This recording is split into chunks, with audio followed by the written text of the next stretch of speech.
Well, good morning everyone, and welcome to this week's edition of the Farming Programme. I'm glad you can join me at this time on Sunday morning when we bring you the news and the topics from the Manx countryside, everything that's going on there, well, most things that's going on there, and certainly our emphasis is on farming.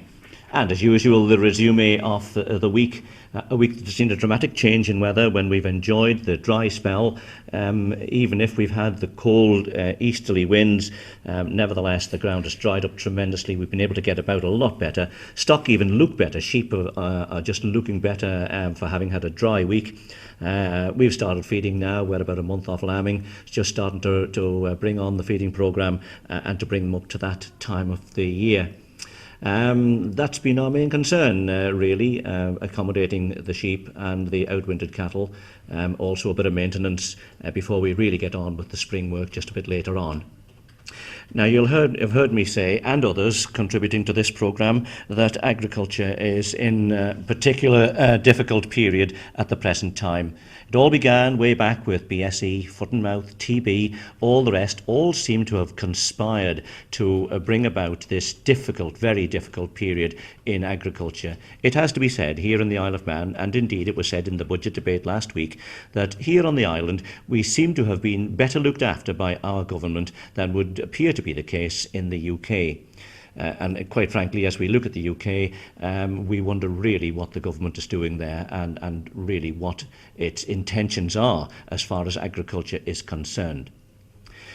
Having said that, the concerns are very real here on the Isle of Man, and indeed agriculture is facing a very, very difficult time. I think one of the greatest difficulties is that we've seen difficulties before, but we've been able to see a light at the end of the tunnel and work towards it. And at this point in time, it's very, very difficult to see exactly where we're going.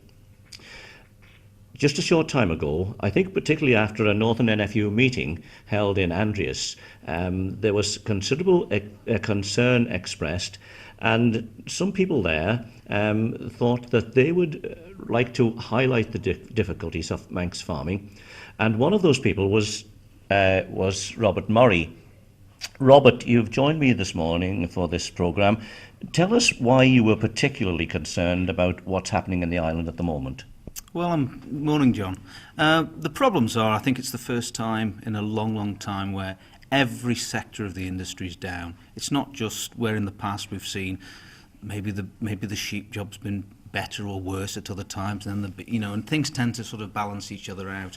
But we're in a situation now where everything we have is on the floor, and to be honest with you, the whole industry is in a state of absolute crisis. It's as simple as that. And we seem to, when we had this NFU meeting you spoke about, we seem to come right the way. We could argue over tagging issues, other such matters, and we still came back. The biggest problem was there's insufficient income now in the industry. It's terrible. So, and you were joined that night by another of my colleagues in agriculture, David Brew. David, do you share Robert's concerns and have you a similar outlook? Well, yes, John. Again, good morning, John. Yes, I mean, why I got involved in trying to instigate inviting David to the island, David Handley, was again just my deep concerns about the economic state of the industry. I mean, every week we hear about another producer going out of production, and I mean, I've been in agriculture all my life. My father and his father before him, and I would like to think and hope that there's a future on the Isle of Man for maybe my son or other farmers' sons. And it's at the moment there just doesn't seem to be any hope in the countryside. And personally, I felt that I had to do something, not to just sort of maybe be content at maybe complaining, but actually try and do something to stop this sort of economic decline. And that's something, David and Robert, was to invite David Handley over to the island, well known in the UK in recent times for leading the farmers' concern there. David Handley, tell us a little bit about your farming pedigree. Where do you fit into all this?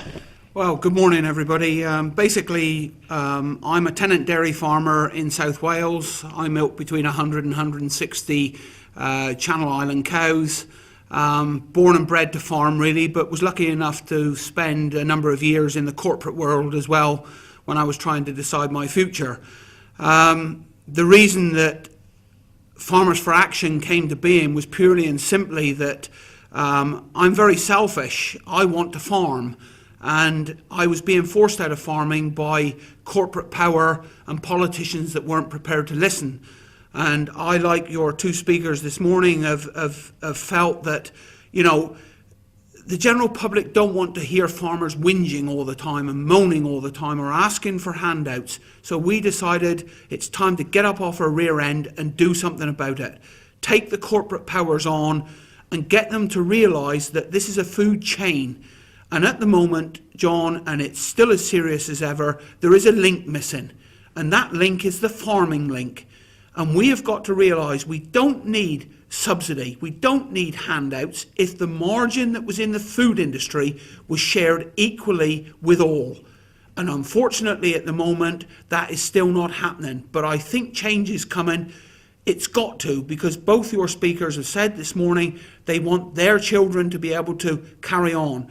And David, if I could just now, when did you start? When did you really start, as David Brew has said, get up on your hind legs and really start to protest? Well, about 3 years ago, really, I started to feel that our associations weren't doing all they could do. They were doing some very good work, especially in the UK.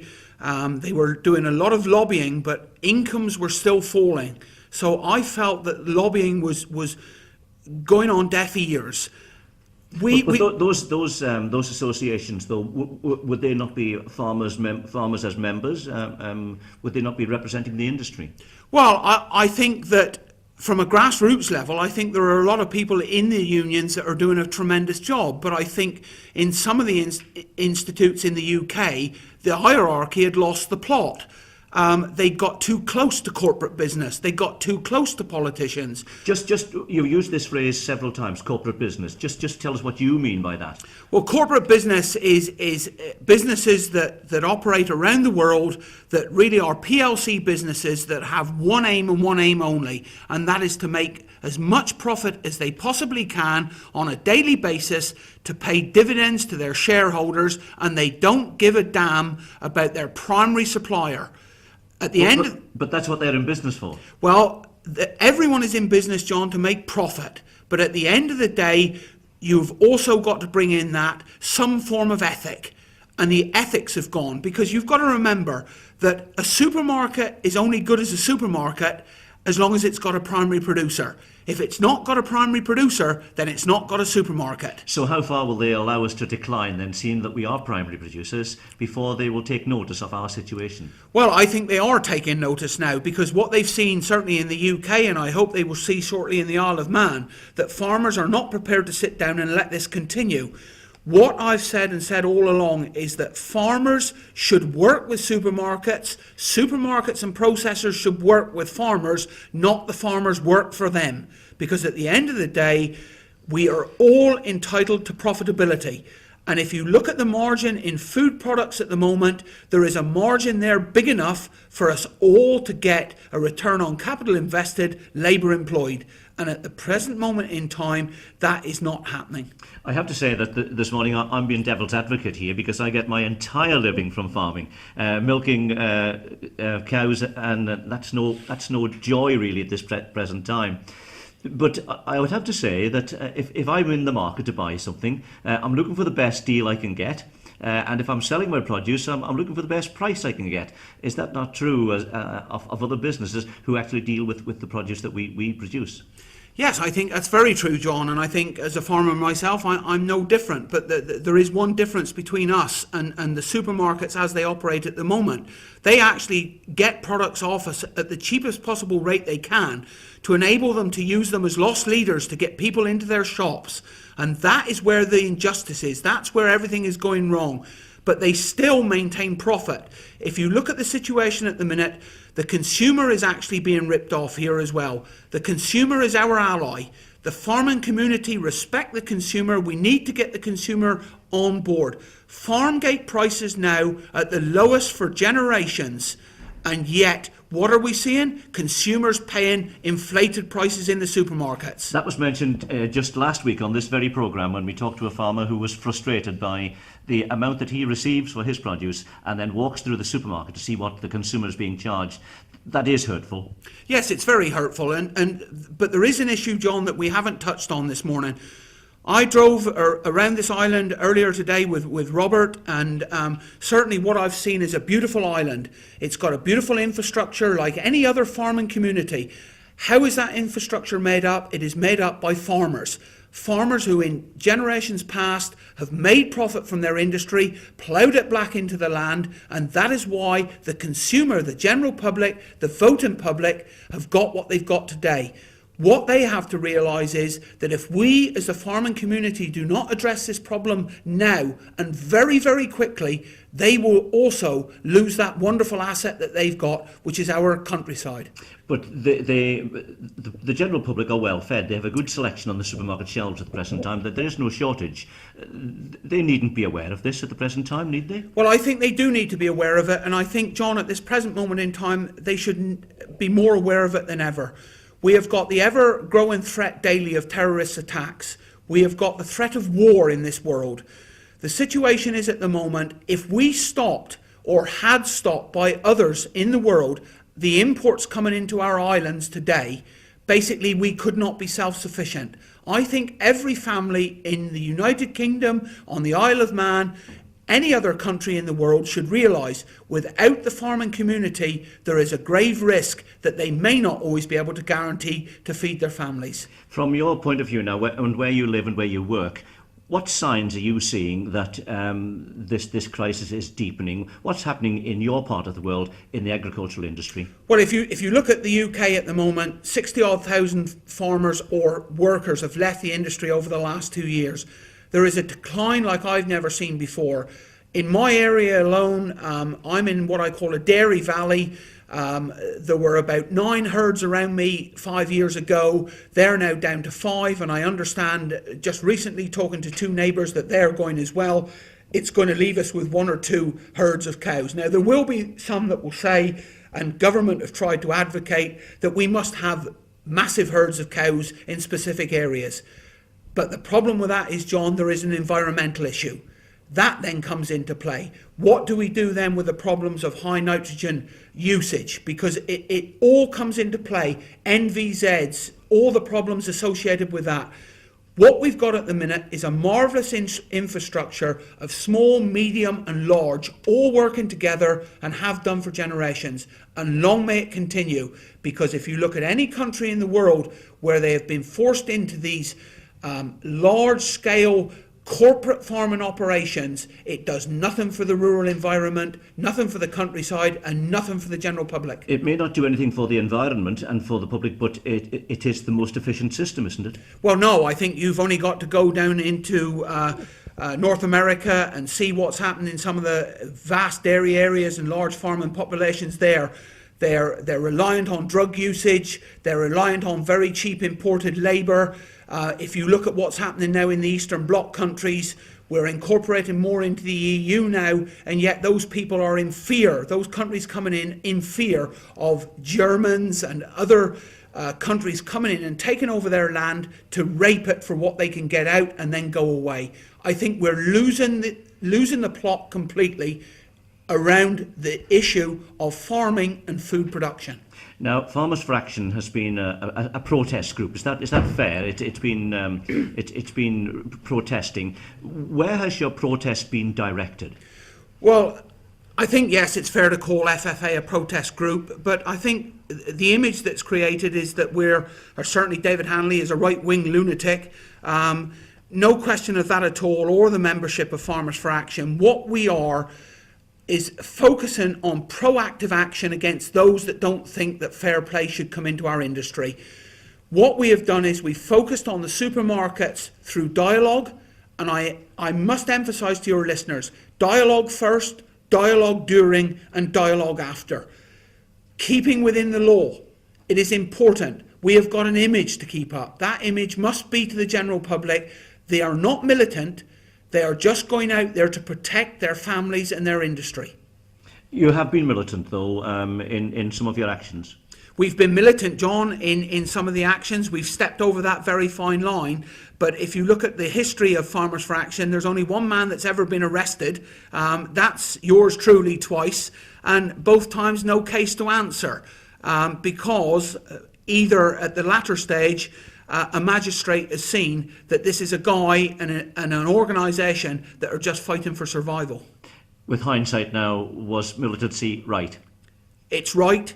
It's there. It should be kept on the back burner for when it's necessary. But believe you me, farmers on this island need to realise very quickly it's no good sitting home in an armchair whinging. You've got to get up off your rear end and you've got to make things happen. So how do you direct your protest then without hurting the very, very important element, and that's our customer? Right, very simple. We carry out an operation, first of all, as I said, with dialogue with, shall we say, a supermarket. If that fails and militant action is necessary, we run that alongside a supermarket leaflet drop, explaining to the consumer why we're having to do what we're doing, why some of their shelves may be empty on that day, but we hope that normal business will resume very quickly. And I have to say, in 2.5 years of doing this, I have never yet had one consumer or man or woman in the street come up and chastise us for what we're trying to achieve. Now, with what's going on in big business, particularly in the supermarket world, with takeovers and corporate business getting even bigger, where does World Trade fit into this? Where does the World Trade Organization and that policy, and once upon a time we could have ignored it here in the Isle of Man, but unfortunately that's not the case anymore, and I suspect you can't either. No. I think the World Trade Organization is an anomaly that we all would like to see disappear, because all it does is protect the American farmer. The situation's very simple. I believe in free trade, but I believe in free trade on a level playing field basis. If we have to import or export, whichever country we import or export to should come up under the same standards that we have to produce to. That way then, the consumer can make their choice. If they choose to buy Isle of Man cheese, shall we say, to British cheese, under that type of scenario, then we as a producer have to look and ask the reasons why. That is free market trade. What we've got at the minute is manipulated market trade by politicians and corporate bodies who just want to see profits increase. Well, you've discussed quite at length the corporate bodies and the corporate influence in this. What about the politicians then? What about your government? What's it been doing? Well, I mean, that's a very poignant question. I mean, the UK government, I think, are jumping from pillar to post. I don't think they actually know what to do. Number of reasons why, and I don't want to be critical of our associations or our unions, but you have to say they have been the messenger boy for the industry, and obviously they've not been getting the message home loud and clear. But what we're seeing now in the UK certainly is we've now got a professional politician. The politician that used to be a landowner or a businessman or a tenant farmer or a tenant shopkeeper, they have gone. We have now got people coming out of university that have never seen the bottom line of a book. They don't know the difference between profit and loss, and therefore they run the country as they think fit. And it's okay doing that, but at the end of the day, they're put there basically to govern for all, not just for one specific body. But they seem to be able to ignore farming at the moment. Well, again, I go back to the farming community. I'm sorry to have to say it, and I probably will never get invited back to the island again. But farmers have a history of sitting on their rear end, putting one or two people up in high places and expect them to do it all. There comes a time in life, if you want to save your industry, that you've got to get up and do it. your president here on the island of your union, he should have 400 farmers at every meeting he speaks at. He's then got a mandate to take to the politicians. And believe you me, politicians will start to listen when they see numbers coming out. Now, you've only been a few hours on the island, David, as I speak to you now, and you can't possibly have gained a full impression of the island. But would you be prepared to accept that an island situation is probably different to a situation that you've met and dealt with before? Well, unfortunately, John, you need to look at your map. I live on an island as well. Mine's just slightly bigger than yours. But how many abattoirs have you got, for example? Yeah, exactly. Well, they're running out by the minute, and they're nearly all owned by Irishmen. But the situation, I think, on an island, whether it be an island the size of the Isle of Man or the UK or Ireland, wherever you look, basically the industry structure is the same. And what we've got to realise is that there is now a time, never been a time, where we should all be united together. The reason I asked you about an island situation, one container load of produce into the island could wreck this industry at that point in time. That's how vulnerable we are here, and that's how careful we have to be. And I say that against what you're saying about protesting. I came back to that point just now, where I said that we have no problem. We welcome imports from the Isle of Man into the UK, provided that they come in at the same price that we sell our product at, the same standard that we produce our product at, and vice versa. And I think that should apply whether it be a big island or a small island. That is when free market trade takes place. The consumer then can make their choice. Believe you me, we want to see the farmers on the Isle of Man successful, because a successful agricultural industry there will reflect there will be a successful agricultural industry in all the other islands around the United Kingdom.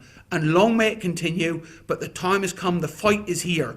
We've got a fight on our hands, we've got a crisis, and those on this island who think they haven't want to wake up very, very quickly, because Mr. Leahy and Tesco's or Mr. Walmart and Asda, believe you me, will not give one iota for a 50-acre or a 1,000-acre farmer as long as they maintain profit. Now, you've talked about the different attitudes we have to farming and to production, and saying that you wouldn't depend on drugs and stimulants and all the rest.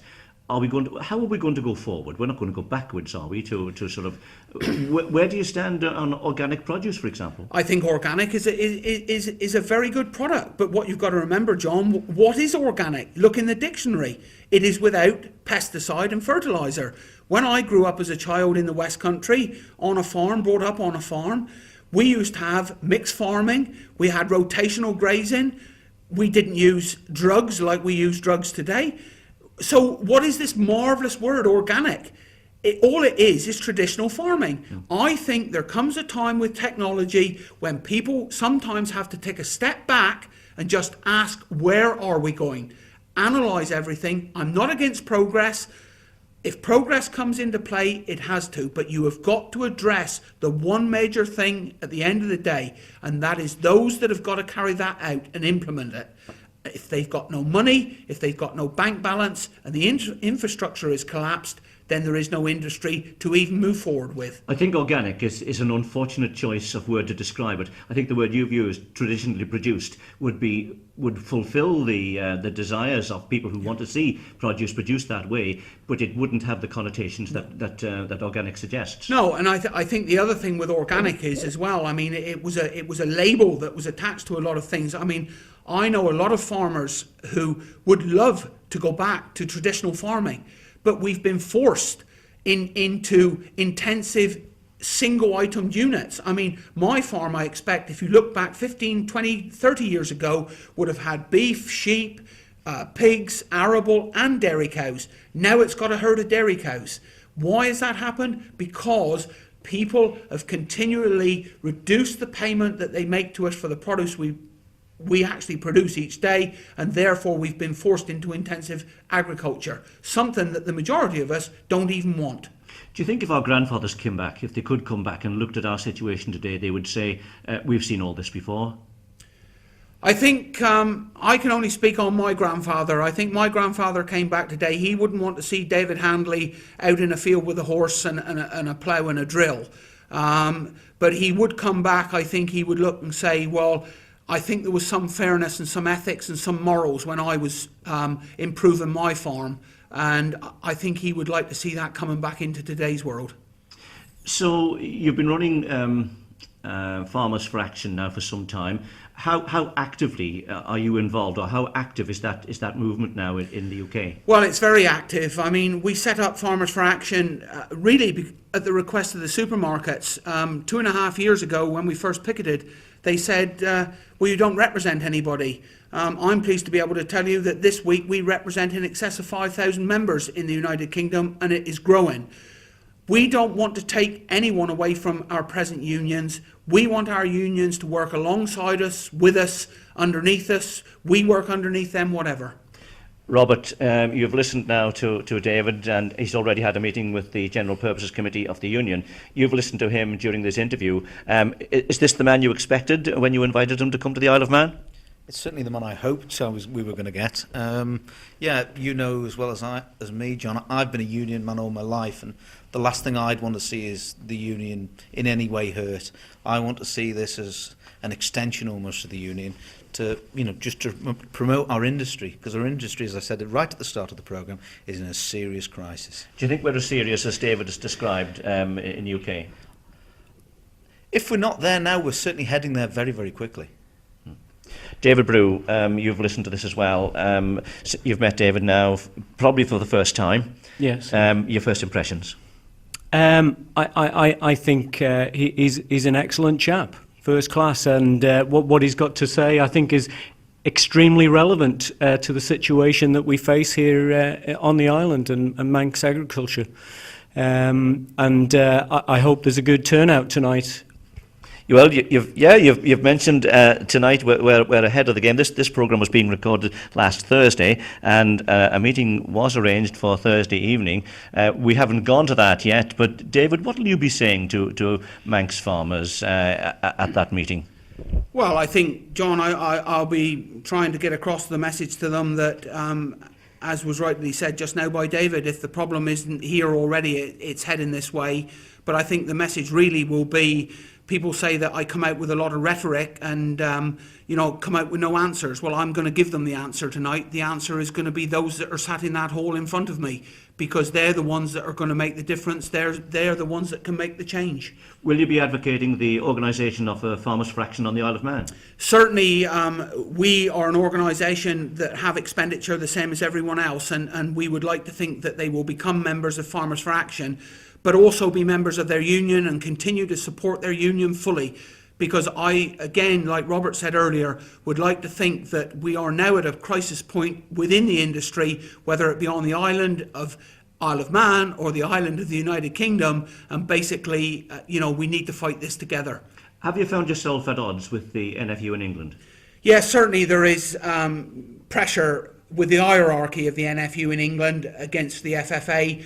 They see us as a threat. We're not a threat. We never want to be an NFU. We've no intentions of that at all. I think I described the FFA as the organisation that will do the work that some people do not want to do. The majority of our members are National Farmers Union members, and grassroots, county chairmen, etc. are all members of the FFA. I think the hierarchy are the problem. I certainly have met your hierarchy here today on the island, and I'm impressed with what I've seen and heard, and I'm sure that we will all work together. But politicians will thrive on divide and rule, won't they? Well, the message I'm giving, John, is not divide and rule. The message I'm giving loud and clear is unite, unite and unite. David Handley, thank you very, very much indeed. I'll look forward to hearing what you have to say at an open meeting in St John's this evening. But for now, to Robert Morrey, to David Handley and to David Brew, who have joined me for this morning's programme, thank you very much indeed for the time you've taken out of a very busy schedule. And this is John Kennaugh signing off until next week's programme.